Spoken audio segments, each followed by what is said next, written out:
আসসালামু আলাইকুম এভরিওয়ান, সবাই কেমন আছেন? আমি তনি মাহমুদ সবাইকে স্বাগত জানাচ্ছি আজকের এই ভিডিওতে।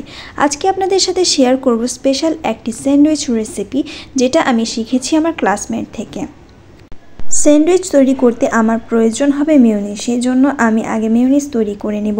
মেয়োনিজ তৈরি করার জন্য আমি প্রথমে ডিম, সয়াবিন তেল, লেবু, ভিনেগার এবং গোলমরিচের গুঁড়া, কিছু পরিমাণ চিনি এবং স্বাদমতো লবণ দিয়ে নিব। সাথে দিয়ে নিব কয়েকটি রসুন। আপনারা চাইলে ধাপে ধাপে দিয়ে ব্লেন্ডিং করতে পারেন। আমার ধৈর্য কম, তাই আমি সব কিছু একবারে দিয়ে এই পর্যায়ে স্যান্ডউইচের ভিতরে আইটেম দেওয়ার জন্য আমি ফুলকপি এবং চিকেন সিদ্ধ করে নিব। তারপর সিদ্ধ হয়ে এলে এটাকে আমি হাতের সাহায্যে ছাড়িয়ে নিব। আর কিছু পেঁয়াজ কেটে নিচ্ছি। এই পেঁয়াজটাকে কুচি কুচি করে কেটে তারপর একসাথে একটু রান্না করে নেব। ফ্রেন্ডের কাছে ট্রিট চাওয়ায় সে প্রেফার করলো হোমমেড স্যান্ডউইচ, যেটা আমাদের জন্য খুবই স্বাস্থ্যকর ছিল এবং খেতেও খুব মজা হয়েছিল।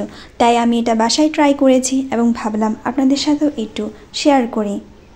সিদ্ধ করে রাখা মুরগির বুকের মাংস এবং ফুলকপিগুলোকে আমি হাতের সাহায্যে ছাড়িয়ে নিচ্ছি, একটু ছোট ছোট করে, যাতে খেতে সুবিধা হয়।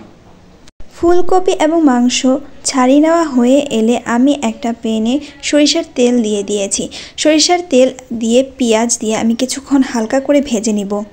ভাজা হয়ে এলে এতে আমি ছাড়িয়ে রাখা ফুলকপি এবং মাংসগুলো দিয়ে দিব। তারপর আদা রসুন বাটা, স্বাদ মতো লবণ এবং মশলা দিয়ে ভালো করে মিক্স করে নেব। এক্ষেত্রে টমেটো কেচাপ এবং চিলি সস দিয়েছি স্বাদ বৃদ্ধির জন্য। একটি প্যানে বাটার দিয়ে আমি পাউরুটিগুলোকে ভালো মতো টোস্ট করে নিব। আর এইবার আমি মেয়োনিজ এবং চিকেনটাকে ভালো মতো একসাথে মিক্সড করে নিব। তারপর টোস্ট করে রাখা পাউরুটির ভিতরে ঢুকিয়ে দেব।